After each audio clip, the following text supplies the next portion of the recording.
lap 10 and 6 right continued over 10.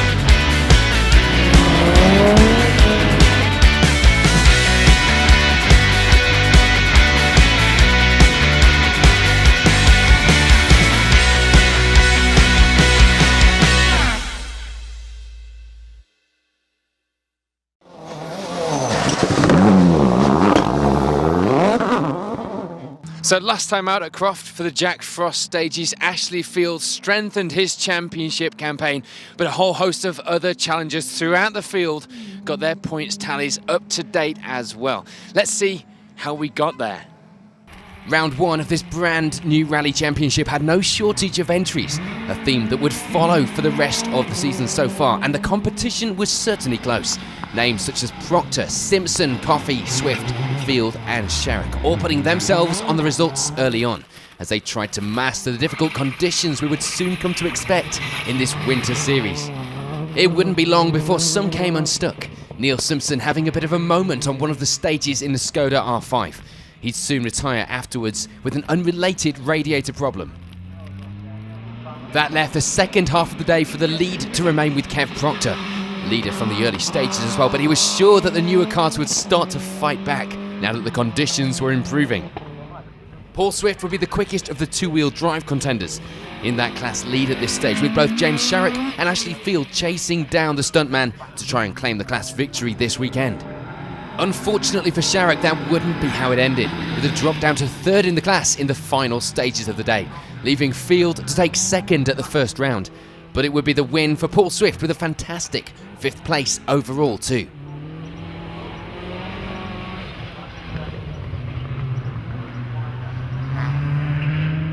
And for rally leader Kev Proctor, it will be bad news too. Unable to keep the lead and having to settle for second place this weekend. The eventual victory going to Steve Simpson.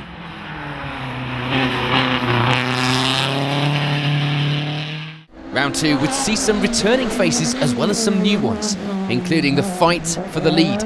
David Tin taking the early advantage. Former British champion Johnny Milner close behind in second. The fight for two-wheel drive we had at round one wasn't going as well this weekend. James Sharrock getting caught on the wrong tyres in the morning, and Ashley Field having no such problems to lie third overall now. Thankfully for Sharrock, things would start to improve, moving to 6th in the next few stages. But for Field, that wouldn't matter. 3rd place still for now, and in the lead of the class with David Tin still leading the fight for the top spot, along with Johnny Milner. And indeed, that would be how things ended. Tin taking victory here at round two and leaving the former British champ to settle for second at Cadwell Park.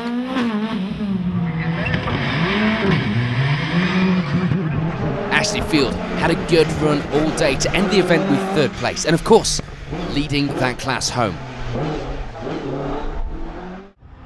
Round three would be the last one before the new year for the crews, and David Tin was back to try for a second victory, and things were looking good, but not the lead just yet. He had Ashley Field standing in his way there, leading in the early stages and making the most of the dry conditions. Which meant that once again James Sharrock would be in the chasing position, down in 5th place for now and regretting that slower start. There would also be some new names throwing themselves into the mix, with Peter Jackson putting in some good times this weekend and really starting his championship campaign from here. Change would come though on the final stages of the day. With Field off in the lead, it would all come to an end just as quick as it had started, with a wrong split forcing him from that number 1 spot, and of course leaving the door open for Proton man David Tin. He would head into day 2 with the advantage, and a good one at that. However, at the end of day 1, the results said different, with Rhys Yates actually topping the timesheets, but only here for the single day rally.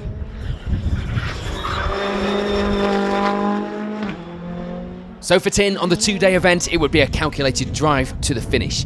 Still unable to back off fully, but enough to make sure nothing stopped him from picking up win number 2 here at Rockingham. And with the two-wheel drive battle, of course, losing Field, that meant that Jackson and Sharrock were left to fight it out. Sadly for Jackson, it would be 3rd for the escort driver this weekend. Sharrock just beating him to the runner-up place in the final stages of the day. Once again, round 4 would see some new faces and some new conditions, with ice being the theme this weekend. -4 degrees on the racetrack, but that wasn't a problem for Guy Smith, Le Mans racer guy having a weekend off to drive the Focus World Rally Car, and with great pace so far. Alan Kirkcaldy would be a new name thrown into the mix for the two-wheel drive honours today, managing to settle into second place early on, with Paul Swift just sitting in the final place on that podium.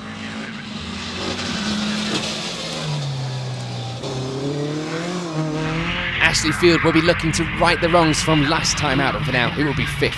But that would change to 2nd in the next loop when he pushes Kirkcaldy from that position. And for season-long rival Sharrock, well, he would start the day outside the top 10, moving up to 8th by this point in the rally. And indeed, things would end similar over the final stages. No change to the lead, Guy Smith taking his first rally victory in that Focus, followed by a delighted Ashley Field. Some good points that were much needed for the championship campaign after that last round frustration.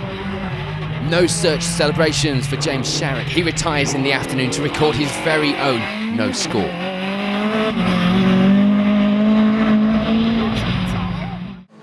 So on to the second half of the season then, after an exciting first half of course, and the Chelmsford Motor Club Brands Hatch Winter Stages. As always, there will be mixed feelings about the conditions among the crews this weekend. On to the first couple of stages, and it will be the early lead for Chris West and Steve McNulty, fastest on the opening stage and sharing the lead at the end of stage 2 in that fantastic looking Peugeot 306 Maxi. Fastest of the championship crews, however, will be Steve Quigley and Tom Hutchings, second in the class to West, but leading the way there for the championship, the conditions suiting them as they start the day at the top of that leaderboard. And indeed, it will be a good start for Class C, with Anthony Robinson and Phil Clark bringing the Clio to the end of this loop with 3rd overall. And in the class as well, a great start considering the lack of recent outings in the car. It will be a good start for Ashley Field and Ryan Vickers, leading the way in Class D and in 4th on the leaderboard, slipping a little into that place though from 2nd overall after the first stage.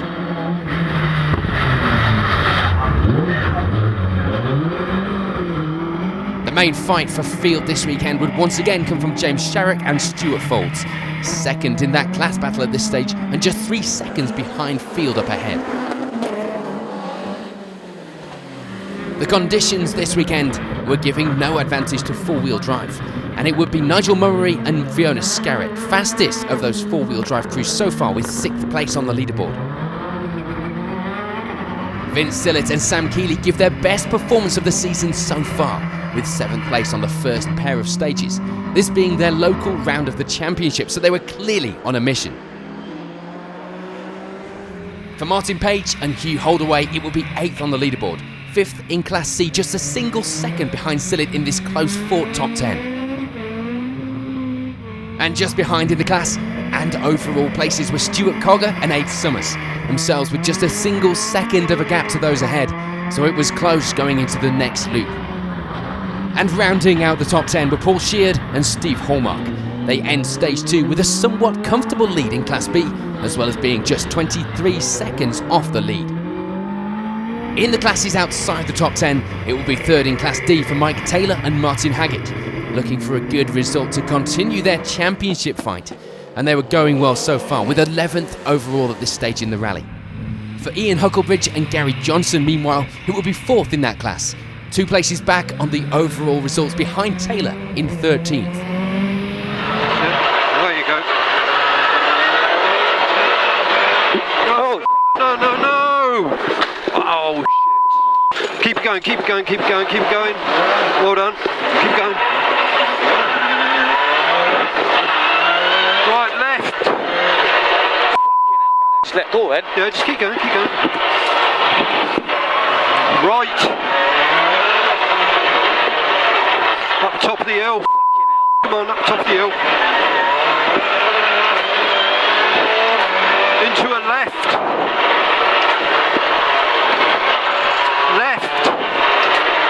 And round to the right. Flat out. Flat.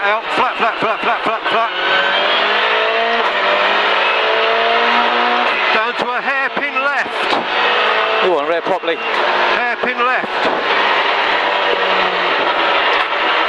Alrighty, just follow it round. And for Stephen and Jack Tilburn, it will be 5th in the class, 2 seconds back from Hucklebridge in 14th overall.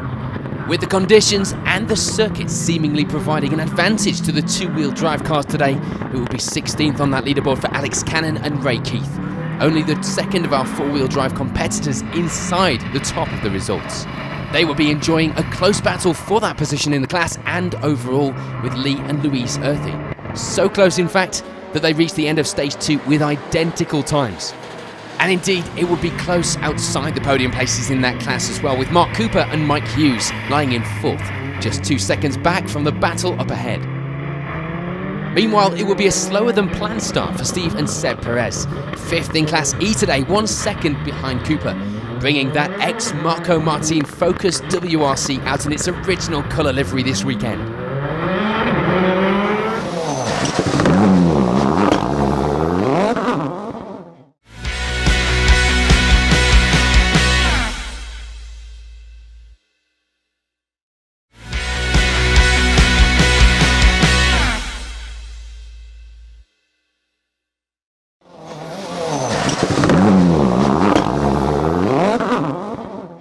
Christopher and Anthony Newton make a great start in Class A, leading the way there with a good advantage of over a minute in the class.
And for Ben and Mike Dawson, it will be 2nd place in Class B.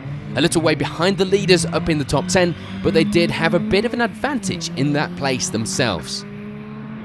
3rd in that class behind Dawson will be Tony Michael and Paul Barrett, rounding out the podium in the class now and just 18 seconds back from 2nd. Matt and Susie Endine would end this loop with 2nd in Class A. They were a minute back from Newton in the class lead, but with almost 30 seconds advantage for themselves in that position.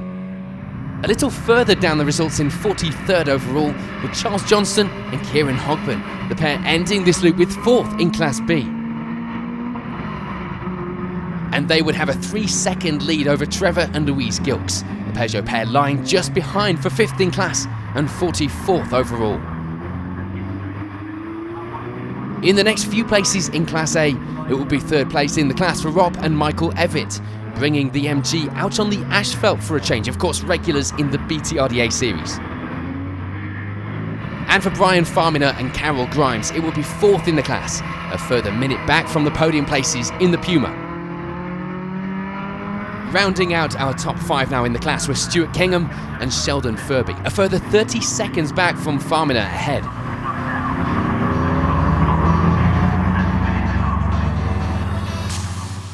So before we chat to some of the crews in service here at Brands Hatch, here's a reminder of the overall results after Stage 2.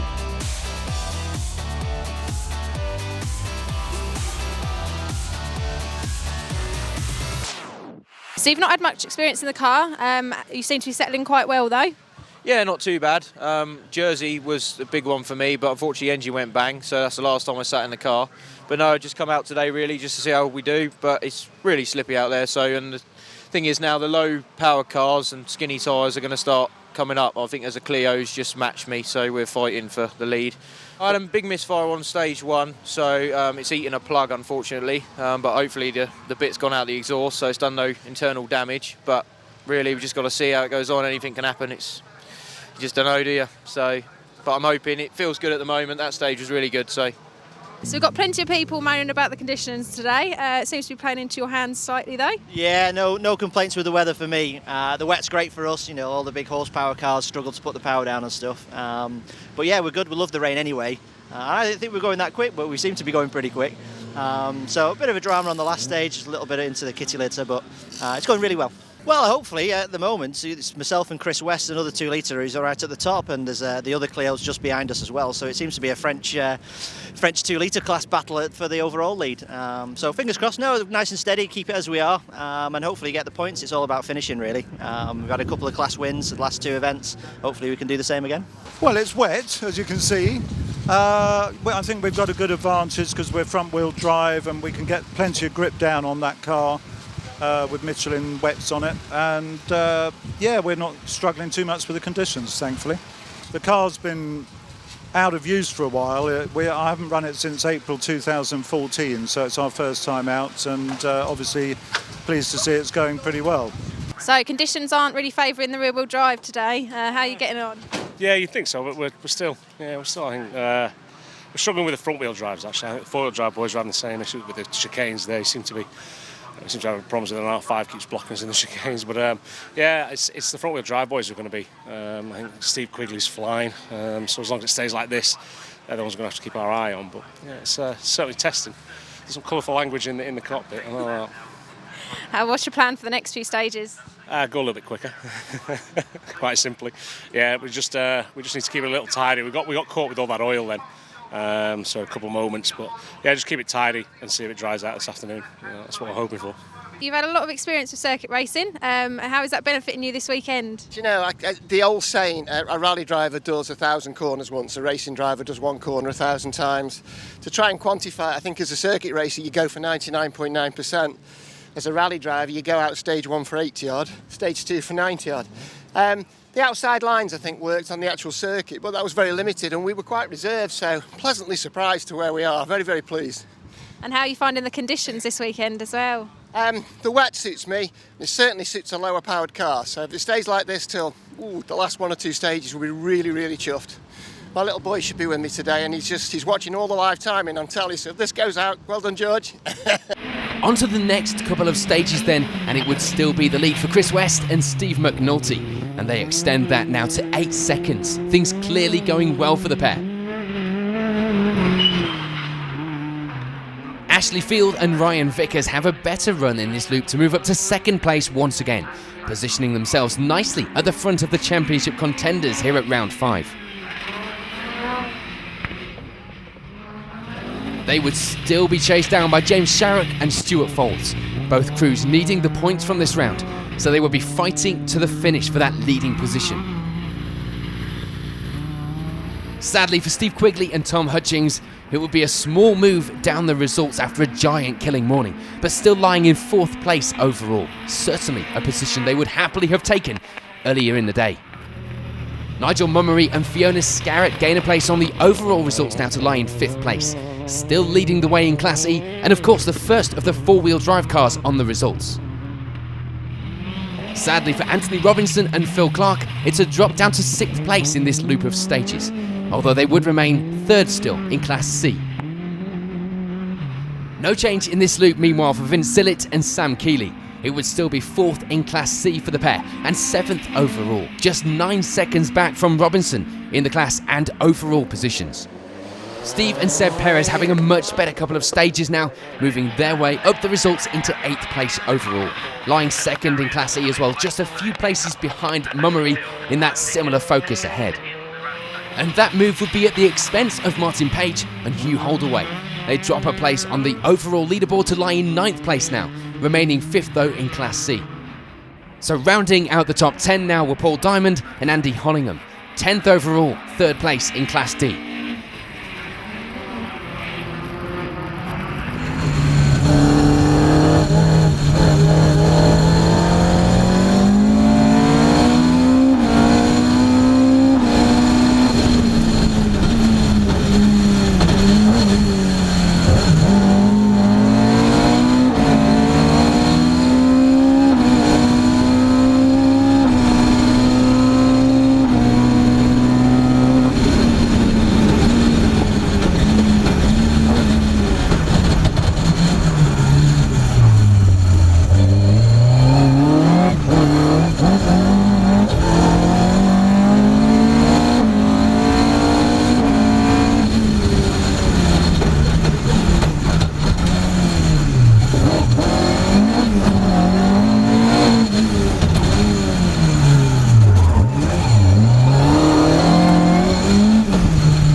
There'll be no change for Ian Hucklebridge and Gary Johnson. They remain 4th in Class D.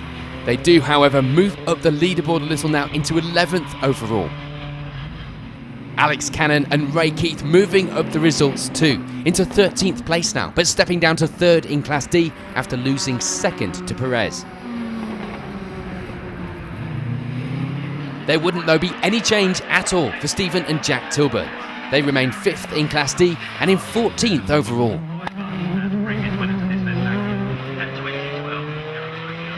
Lee and Louise Earthy drop a place in Class E. 4th in the class now for the Evo pair and lying in 16th on the leaderboard, just as they had been all morning. And it was a similar story for Mark Cooper and Mike Hughes, dropping a place to 5th in Class E, now in 19th overall. No change for the Class A leaders Christopher and Anthony Newton. They continue to lead the way and indeed extend that lead in this loop of stages. And we'd see change for the better in Class B, as Ben and Mike Dawson step up to take the class lead after the loss of Paul Sheard. They do, though, slip a little to 30th overall. That does mean that it's 2nd in the class now for Tony Michael and Paul Barrett. But that would be all that changes, as the pair remain in 32nd overall. And there's a change to 3rd in Class B, as Ben Smith and Steve McElroy step up to take that place and lie in 39th overall at the end of the loop. Matt and Susie Endy, meanwhile, remain 2nd in Class A. The leaders slipping away from them, but their advantage in that place was safe for now. It's a good move up the results with some good pace as well for Harry Sherrod and Ivor Heading. 4th in Class B now as they move up the leaderboard to 46th overall. No change in the class for Rob and Michael Evitt though. Still 3rd in Class A, and they gain a single place on the overall standings to lie in 48th. Trevor and Louise Gilks would see a few places lost on the leaderboard. They end this loop with 50th, but manage to keep hold of 5th in Class B. And there's a small change in Class A, as Stuart Kingham and Sheldon Furby move up to 4th in that class and 62nd overall. For Alan Kirkham and Mark Annison, it will be a move to 5th in the class, just over a minute back from Kingham. So with the halfway point reached, it's still the lead for Chris West, with Ashley Field looking good for maximum championship points.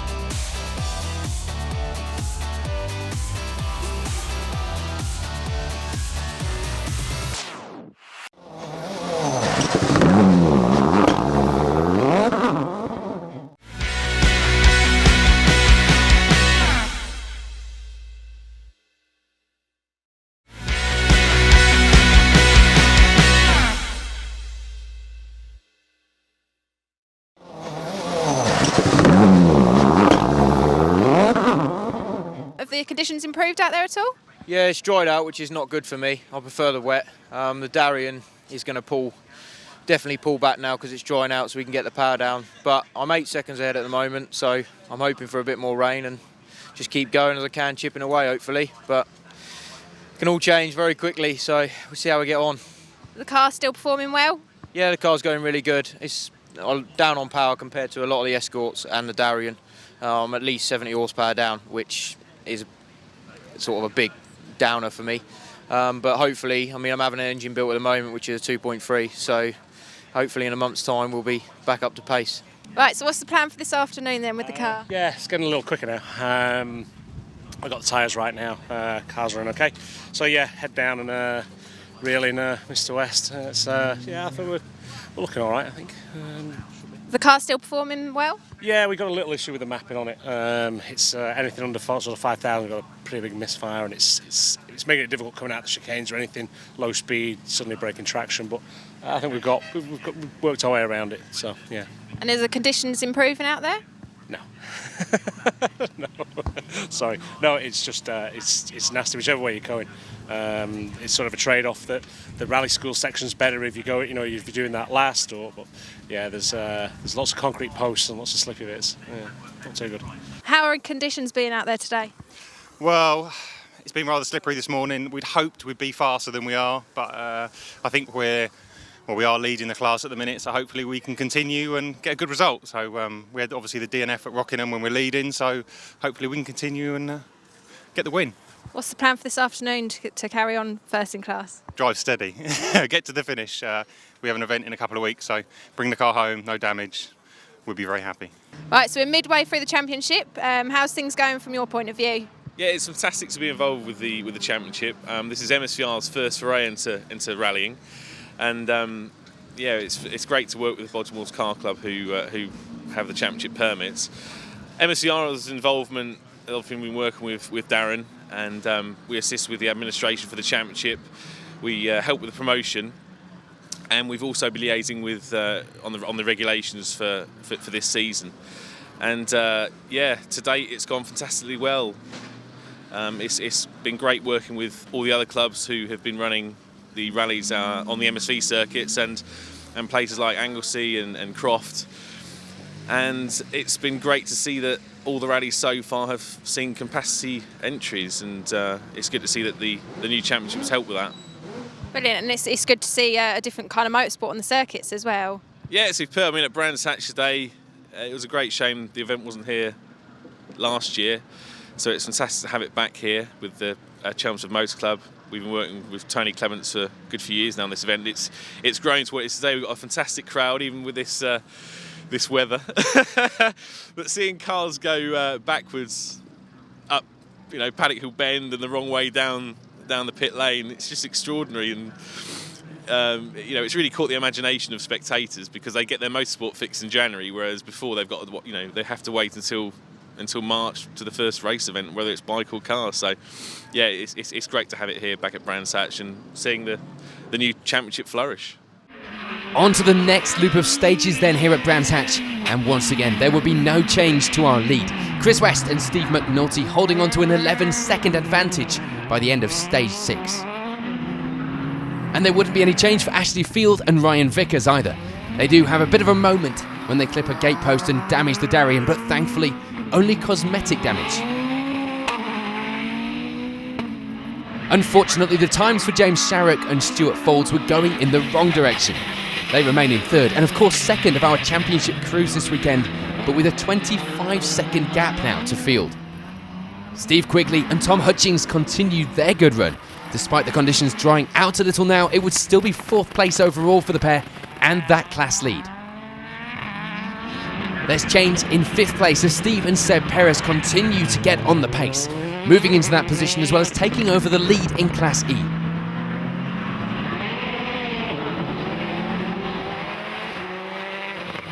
And of course, that does mean a step down to 2nd in the class for Nigel Mummery and Fiona Scarrett. Battle of the Focuses, and a step down to 6th overall. But that wouldn't change their championship points with Perez not registered. Sadly, these stages do see us lose Vince Sillett and Sam Keeley, the pair crashing out. Thankfully though, all okay and still smiling.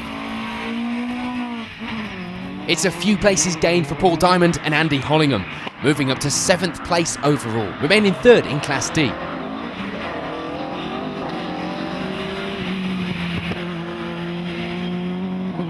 And a place gained for Martin Page and Hugh Holdaway too, moving up to 8th place on our leaderboard now and 3rd in Class C.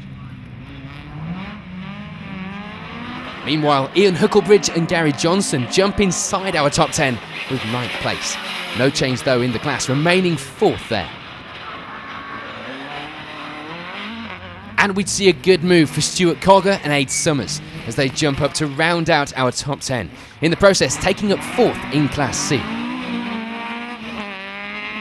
Frustratingly for Anthony Robinson and Phil Clark once again, it's a move in the wrong direction on the leaderboard. The pair 5th in the class and just outside the top 10 in 11th overall. No change though in the class for Stephen and Jack Tilburn. They remain 5th in Class D, but they do gain a few places on our leaderboard to take up 12th. For Alex Cannon and Ray Keith, it would be the other way round, moving down to 14th overall, but their 3rd in Class E was still looking safe for now. Their closest battle still coming from Lee and Louise Earthy, 4th in the class now and 6 seconds back from Cannon ahead. Mark Cooper and Mike Hughes lose a couple of overall places, dropping down to 21st, but there was no change to their class result at this stage. 5th place was still theirs for the taking. The Class A battle was looking to be an easy one for Christopher and Anthony Newton. They still lead the way there, and with a safe advantage in that place. For Ben and Mike Dawson though, that would be how they wanted it too, but for them the lead was far from safe. First in Class B for now, but the times behind were close.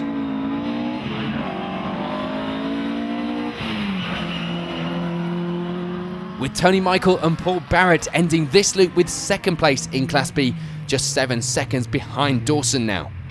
There would be a little more of a gap to Ben Smith and Steve McElroy though, as they end this loop with 3rd in the class and 37th overall. And there'd be a similar gap once again back to 4th in class Harry Sherrod and Ivor Heading, the pair lying a few places back on the overall results in 41st. With Newton still out in the lead of Class A, it will be 2nd place still for Matt and Susie Endine, still maintaining that gap to those behind in the class, which at this stage would still be BTRDA regulars Rob and Michael Evitt. 3rd place in Class A for now and 46th on our leaderboard. Trevor and Louise Gilks meanwhile lose a couple of places to move down to 53rd overall, but they do hold on to 5th in Class B. And there'd be no change for Stuart Kingham and Sheldon Furby as they continue to hold their 4th place in Class A. They maintain a good lead over Alan Kirkham and Mark Annison, who keep hold of 5th place in that class for now and 63rd overall. So with just 2 more stages remaining, it will be looking good for Chris West overall and for Ashley Field in the championship point standings.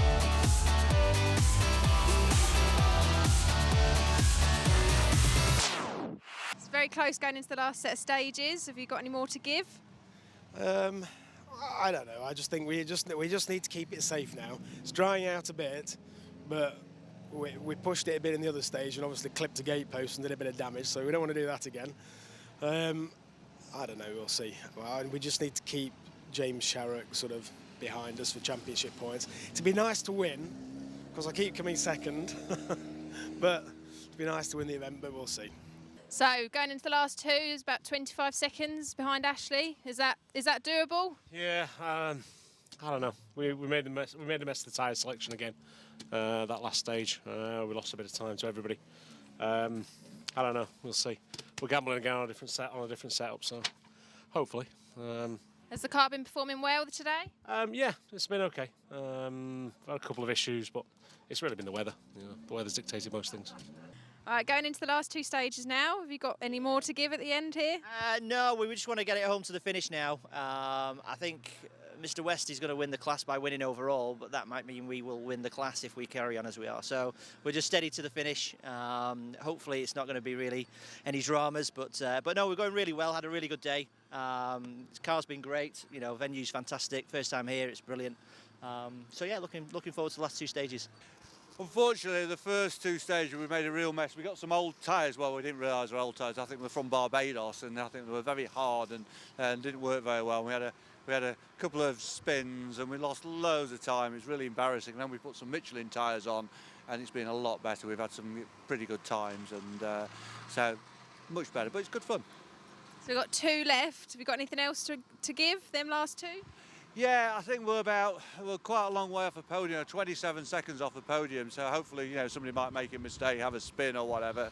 But fortunately, I've got Seb's giving me a few instructions over paddock, and because Seb does the Ginetta Championship, so he's been around here about 200 times. So you've been helping him along today then? Yeah, I've been trying to. Yeah. Are you enjoying it? Yeah, it's been good fun actually. Shame we had the problems in the morning, but it's one of those, isn't it? On to the final stages of the day then, and unfortunately an accident would shorten the day's rallying. Thankfully everyone was okay, but the results would be declared after half of the cars had passed through stage 7. No change in the podium positions in Class A, as Rob and Michael Evitt remain in that 3rd place in the class. Matt and Susie Endine therefore unable to make any time up on our Class A leaders, but they do manage to hold on to 2nd place at the end of the rally.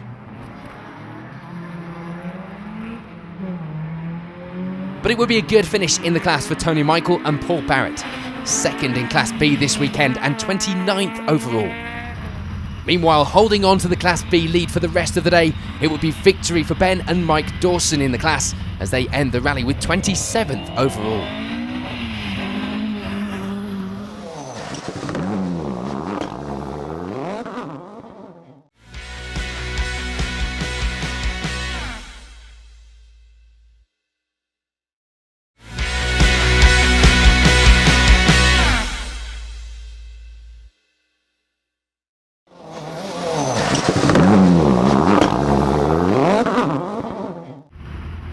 Jay Pavley would have been on for a 5th place in class finish this weekend, but it didn't quite go to plan, the pair crashing out on stage 7.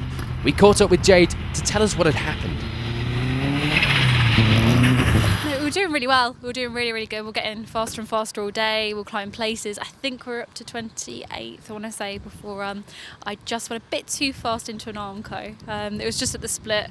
It came a bit quicker than I expected, and we just caught it. I think because we were running the wrong direction down the pits, and there was a sticky out bit of the Armco, and we clipped it, and pretty much that made us stop, and then we went onto our side, so we couldn't get out, but the marshals were very accommodating and came over and helped us, and we managed to climb out the passenger door.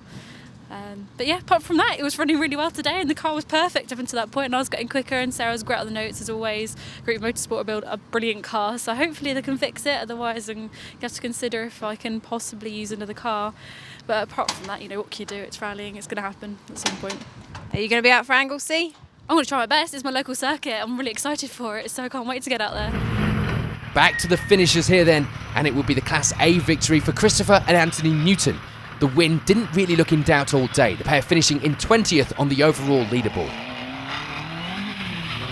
It will be a 4th in class finish for Mark Cooper and Mike Hughes. They gain a place in Class E, as most do, with the loss of Nigel Mummery down the results in the final stages of the day. Steve Beck and Paul Brown managed to take 5th in Class C at the end of the rally, a good move up the results in the final stage of the day.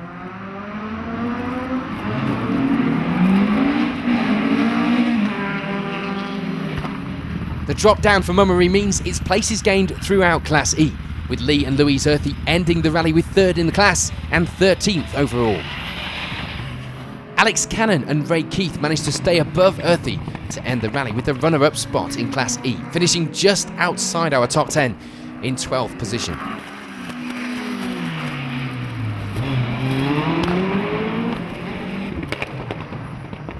It wasn't to be the podium that Anthony Robinson and Phil Clark started out with, but 10th overall was a good result for the pair on their return to the stages in that Clio.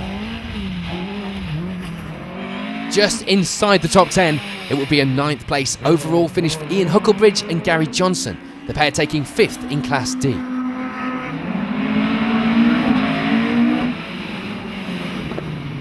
And 4th in that class was Stephen and Jack Tilburn, a great move up the results in the final stage of the day to take 8th place at the finish too. And it will be a similar story for Stuart Cogger and Aid Summers. They reached the end of the rally with 3rd in Class C and 7th place overall. 3rd in Class D, just ahead of Tilburn in the class results, were Paul Diamond and Andy Hollingham, a good class result as well as a fantastic 6th overall. Sadly, Steve Quigley and Tom Hutchings lose out on their 4th place in that final stage, but 5th overall was still a great result after an impressive performance, taking the class victory and moving to 3rd overall in the championship standings after this round. It was a day of increasing pace for Steve and Seb Perez, moving their way up to 4th place overall. They were still a minute off the lead, their slower first stage times not helping that final result.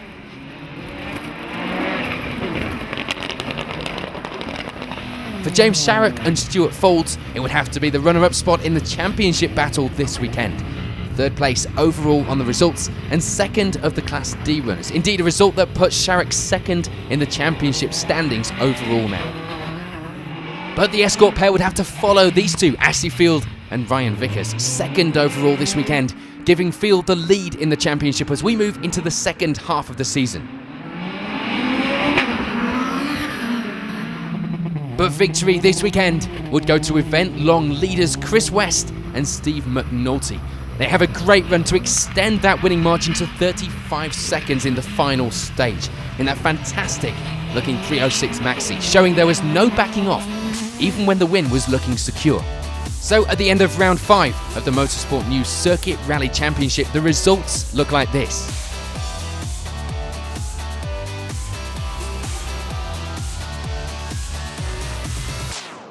It's an overall win for you. How's the car performed today? Yeah, really well. We had a little problem on stage 1 with a misfire, but it seemed to be all good. I was a little bit annoyed on the first stage, but didn't lose too much time. So yeah, and we made it to the end. So really good. I'm over the moon. So not the overall win, but maximum points for the championship. Yeah, we're pleased with that really. We did have a stall on the second to last stage, so we lost a bit of time. So we were lucky really.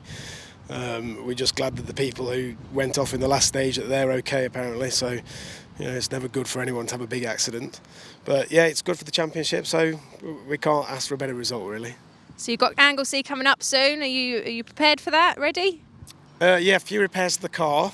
Yeah, on the bodywork, only superficial. So yeah, we'll be ready. Yeah, we've had issues on and off today with the car. Tyres, a gearbox issue. We've got a middle of a misfire, which we think is down to mapping. But yeah, it's been a tough day, but I think it's been a tough day for everybody. I don't think anybody's had an easy time of it today. And you're off to Anglesey soon. Have you been there before? Yeah, I've circuit raced at Anglesey a lot, but never with the rally car, so that'll be interesting. But yeah, having a bit of time off now and just fix a few of the dents that we've acquired today, accumulated today. Round 6 of the championship heads to Anglesey, but not before a few weeks break to get the cars and the drivers back to winning ways. Or that's the plan. That's it for us at Brands Hatch. See you in Wales in a few weeks' time.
5 right plus in, and 6 right continues over clear.